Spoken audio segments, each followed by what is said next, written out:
Invest and earn more than 80% profit. Let your money work for you.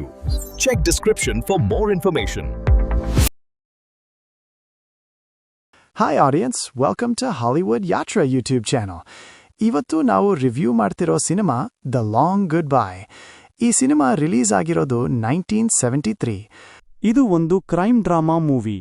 ಈ ಸಿನಿಮಾನ direct ಮಾಡಿರೋದು Robert ಆಲ್ಟ್ಮನ್ ಹಾಗೂ lead role ಅಲ್ಲಿ ಇರೋದು ಎಲಿಯಟ್ ಗೂಲ್ಡ್. ಈ ಎಲಿಯಟ್ ಗೂಲ್ಡ್ ಯಾರಂದ್ರೆ ಫ್ರೆಂಡ್ಸ್ ಸೀಸನ್ ಅಲ್ಲಿ ಮೋನಿಕಾ ಅಂಡ್ ರಾಸ್ ಗೆಲ್ಲರ್ನ ತಂದೆ ಪಾತ್ರ ಮಾಡಿರೋರು.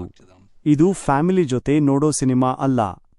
ಹಾಗೂ ಅರ್ನಾಲ್ಡ್ ಶ್ವಾರ್ಜೆನೆಗ್ಗರ್ ರವರ ಫಸ್ಟ್ ಮೂವಿ ಬಟ್ ಜಸ್ಟ್ ಒಂದು ಸೈಡ್ ಆಕ್ಟರ್ ಆಗಿ ಆಕ್ಟ್ ಮಾಡಿದ್ದಾರೆ. ದ ಲಾಂಗ್ ಗುಡ್ ಬೈ ಸಿನಿಮಾದ ಶುರು ನಮ್ಮ ಪ್ರೊಟ್ಯಾಗೊನಿಸ್ಟ್ ಫಿಲಿಪ್ ಮಾರ್ಲೋ ತನ್ನ ಬೆಕ್ಕಿಗೆ ಊಟ ಹಾಕೋಕೆ ಪ್ರಯತ್ನ ಮಾಡೋದ್ರಿಂದ ಶುರುವಾಗುತ್ತೆ. ಇದೊಂದು ಸಿಂಪಲ್ ಡೈಲಿ ಕೆಲಸ ಅಷ್ಟೇ, ಅದರಲ್ಲಿ ಏನೂ ಕಷ್ಟ ಇರಬಾರ್ದು. ಆದರೆ ಈ ಸಣ್ಣ ಕೆಲಸನೇ ನಿಧಾನವಾಗಿ ಬೇರೆ ದಿಕ್ಕಿಗೆ ಹೋಗುತ್ತೆ. ಮಾರ್ಲೋ ತನ್ನ ಬೆಕ್ಕಿಗೆ ಇಷ್ಟವಾಗೋ ಸ್ಪೆಷಲ್ ಟೈಪ್ ಕ್ಯಾಟ್ ಫುಡ್ ಹುಡುಕೋಕೆ ಹೊರಡಬೇಕಾಗತ್ತೆ. ಅವನು ಕಾರ್ ಓಡಿಸಿ ಅಂಗಡಿಗೆ ಹೋಗ್ತಾನೆ, ಆದರೆ ಅಲ್ಲಿ ಆ ಫುಡ್ ಇರೋದಿಲ್ಲ ಅಂತ ಗೊತ್ತಾಗತ್ತೆ. ಈ ಸೀನ್ನಲ್ಲಿ ಕ್ಲರ್ಕ್ ಮಾರ್ಲೋಗೆ ನಿನಗೆ ಒಬ್ಬ ಗರ್ಲ್ ಇದ್ದಾಳೆ ಅಂತ ಹೇಳ್ತಾನೆ. ಅದಕ್ಕೆ ಮಾರ್ಲೋ ಸ್ವಲ್ಪ ನಗ್ತಾ ನನಗೆ ಕ್ಯಾಟ್ ಇದೆ ಅಂತ ಹೇಳ್ತಾನೆ. ಇದೇ ಸಮಯದಲ್ಲಿ ಹಿಂಬದಿಯಲ್ಲಿ ಕ್ಯಾಚಿ ಜಾಜ್ ಮ್ಯೂಸಿಕ್ ನಡೆಯುತ್ತಿರುತ್ತೆ. ಈ ಓಪನಿಂಗ್ ಸೀನ್ ಮಾತ್ರವೇ ಸಿನಿಮಾದಲ್ಲಿ ಮುಂದಿನ 1 ಗಂಟೆ 40 ನಿಮಿಷಗಳಲ್ಲಿ ಎಕ್ಸ್ಪ್ಲೋರ್ ಆಗೋ 2 ಮುಖ್ಯ ವಿಷಯಗಳನ್ನು ಸೆಟ್ ಮಾಡುತ್ತೆ. ನಾನು ರಾಬರ್ಟ್ ಆಲ್ಟ್ಮನ್ ಮಾಡಿದ ದ ಲಾಂಗ್ ಗುಡ್ ಬೈ ನೋಡಿದ್ದಾಗಲೇ ಅದನ್ನ ಬರೀ 80% ರಿಟರ್ನ್ಸ್ ಮಾತ್ರವಲ್ಲ, ಸುರಕ್ಷಿತ ಹೂಡಿಕೆಯ ಅವಕಾಶ. ಶ್ರೀರಾಮ್ ಫೈನಾನ್ಸ್ ವತಿಯಿಂದ ಮಿಸ್ ಮಾಡಬೇಡಿ. ಡಿಸ್ಕ್ರಿಪ್ಷನ್ ಅಲ್ಲಿ ಲಿಂಕ್ ಕ್ಲಿಕ್ ಮಾಡಿ ವಿವರ ನೋಡಿ. ನನಗೆ ತುಂಬಾ ಫೇವರೇಟ್ ಆಯ್ತು. ಆದರೆ ಸ್ವಲ್ಪ ಸಮಯದ ಬಗ್ಗೆ ಯೋಚಿಸಿದಾಗ ಅದು ಇನ್ನೂ ಜೀನಿಯಸ್ ಸಿನಿಮಾ ಅನ್ನಿಸ್ತು. ಸಿನಿಮಾದಲ್ಲಿ ಮ್ಯಾಚ್ ಹೊತ್ತಿಸುವುದು, ಗನ್ ಶೂಟ್ ಮಾಡೋದು, ಗಾಜಿನ ಬಾಟಲ್ ಮುಖಕ್ಕೆ ಹೊಡೆಯೋದು ಇತ್ಯಾದಿ ಸೀನ್ಗಳ ಮಧ್ಯೆ ಎಲ್ಲೋ ಒಂದು ಮಿಸ್ಟೀರಿಯಸ್ ಕಥೆ ನಡೆಯುತ್ತಿರುತ್ತೆ.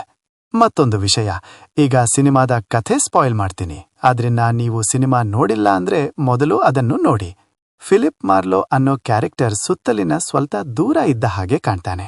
ಅವನಿಗೂ ಬೇರೆ ಜನರಿಗೂ ನಡುವೆ ಏನೋ ಗೋಡೆ ಇದ್ದಂತೆ ಅನ್ನಿಸುತ್ತೆ.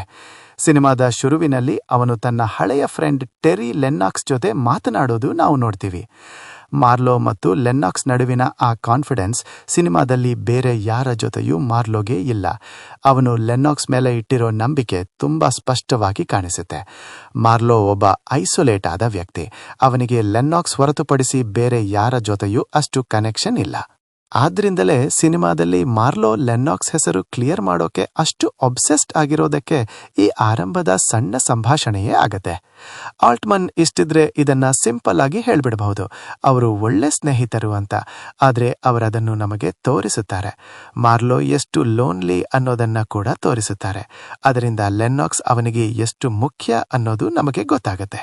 ಮಾರ್ಲೋ ಒಬ್ಬ ಒಂಟಿ ಆತ್ಮ, ಯಾರನ್ನಾದ್ರೂ ನಲ್ಲೋಕೆ ಹುಡುಕುತ್ತಿರೋ ವ್ಯಕ್ತಿ.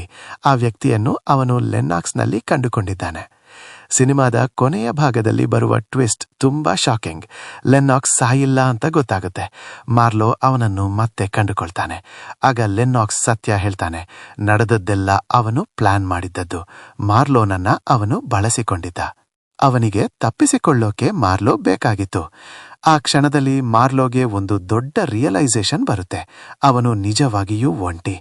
ಯಾರೂ ಅವನನ್ನು ಕಾಳಜಿ ಪಡೋದಿಲ್ಲ. ನಂಬೋಕೆ ಯಾರೂ ಇಲ್ಲ. ನಾನು ಹುಟ್ಟಿನಿಂದಲೇ ಲೂಸರ್ ಅಂತ ಹೇಳುವಷ್ಟು ಅವನು ಒಳಗೆ ಮುರಿದು ಹೋಗಿರುತ್ತಾನೆ. ಅವನು ತನ್ನ ಬೆಕ್ಕನ್ನು ಕಳೆದುಕೊಂಡಿದ್ದಾನೆ. ಒಂದು ಕ್ಷಣದಲ್ಲಿ ಮಾರ್ಲೋ ಅನ್ನು ಗುಂಡಿಕ್ಕಿ ಕೊಲ್ಲುತ್ತಾನೆ. ಲೆನ್ನಾಕ್ಸ್ ರಕ್ತ ನದಿಯಲ್ಲಿ ಹರಿಯುತ್ತಿರುತ್ತೆ. ನಂತರ ಮಾರ್ಲೋ ನಿರ್ಲಕ್ಷ್ಯವಾಗಿ ನಡೆದು ದೂರ ಹೋಗ್ತಾನೆ. ಹಿಂಬದಿಯಲ್ಲಿ ಮತ್ತೆ ಅದೇ ಥೀಮ್ ಸಾಂಗ್ ಬರುತ್ತಿರುತ್ತೆ. ಅವನ ಸುತ್ತ ಜನ ಇದ್ದಾರೆ, ಅವನಿಗೆ ಕೂಡ ಇದ್ದಾರೆ. ಆದ್ರೆ ಅವನಿಗೂ ಈಗ ಯಾವ ಸಂಬಂಧವೂ ಇಲ್ಲ. ದ ಲಾಂಗ್ ಗುಡ್ ಬೈ ಸಿನಿಮಾದ ದೊಡ್ಡ ವಿಶೇಷ ಅಂದ್ರೆ ಅದರ ವಿಚಿತ್ರ ಸಾಮಾನ್ಯತೆ. ಹಲವಾರು ಸೀನ್ಗಳು ನಮ್ಮ ನಿಜ ಜೀವನದಿಂದ ದೂರ ಇದ್ದಂತೆ ಕಾಣ್ತವೆ. ಆದ್ರೆ ಅವುಗಳಲ್ಲಿ ನಡೆಯೋ ಕೆಲಸಗಳು ಆದರೆ ಆ ಶಾಂತ ವಾತಾವರಣದ ನಡುವೆ ಆ ಶಾಂತ ಕ್ಯಾರೆಕ್ಟರ್ಗಳು ಇರೋದು ಒಳ್ಳೆ ಕಾಂಟ್ರಾಸ್ಟ್ ಕೊಡುತ್ತೆ. ಆಲ್ಟ್ಮನ್ ಮೂಲಕ ಅಮೆರಿಕನ್ ಸಮಾಜದ ಮೇಲೆ ಸಟಲ್ ಕ್ರಿಟಿಕ್ ಮಾಡ್ತಿದ್ದಾನೇನೋ ಅನಿಸುತ್ತೆ. ಹಣಕ್ಕಾಗಿ ಜನರು ಒಬ್ಬರನ್ನೊಬ್ಬರು ಮೋಸ ಮಾಡೋದು, ಶ್ರೀಮಂತರ ಜೀವನ, ಕ್ರೈಮ್ ಇವೆಲ್ಲ ನಿಧಾನವಾಗಿ ಕಥೆಯಲ್ಲಿ ತೋರಿಸಲಾಗ್ತವೆ. ಒಟ್ಟಿನಲ್ಲಿ ದ ಲಾಂಗ್ ಗುಡ್ ಬೈ ಒಂದು ನಿಯೋನ್ ವಾರ್ ಸಿನಿಮಾದ ಸಟೈರ್ ಕೂಡ ಆಗಿದೆ. ಅದೇ ಸಮಯದಲ್ಲಿ ಅದು ಆ ಜಾನರ್ಗೆ ಒಂದು ಲವ್ ಲೆಟರ್ ತರ ಕೂಡ ಅನ್ನಿಸಬಹುದು. ನನಗೆ ಬೇಕಿದ್ದದ್ದಕ್ಕೆ ಅಗತ್ಯಕ್ಕಿಂತಲೂ ಹೆಚ್ಚು ಕೊಟ್ಟಿತು. ಬೇಕಾದಾಗ ಮೆಲಾನ್ಕಲಿಕ್, ಬೇಕಾದಾಗ ಫನ್ನಿ, ಬೇಕಾದಾಗ ಥ್ರಿಲ್ಲಿಂಗ್, ಆದರೆ ಪೂರ್ಣ ಸಮಯ ತುಂಬಾ ಸ್ಟೈಲಿಶ್. ಒಂದು genius cinema. Thanks for watching. ಇದೇ ಥರ ಸಿನಿಮಾ ಎಕ್ಸ್ಪ್ಲನೇಷನ್ ಬೇಕಾದಲ್ಲಿ ಕಮೆಂಟ್ ಮಾಡಿ. ವಿಡಿಯೋ ಇಷ್ಟ ಆಗಿದ್ದಲ್ಲಿ ಲೈಕ್, ಶೇರ್ ಆ್ಯಂಡ್ ಕಮೆಂಟ್ ಮಾಡಿ ಆ್ಯಂಡ್ ಸಬ್ಸ್ಕ್ರೈಬ್ ಫಾರ್ ಮೋರ್.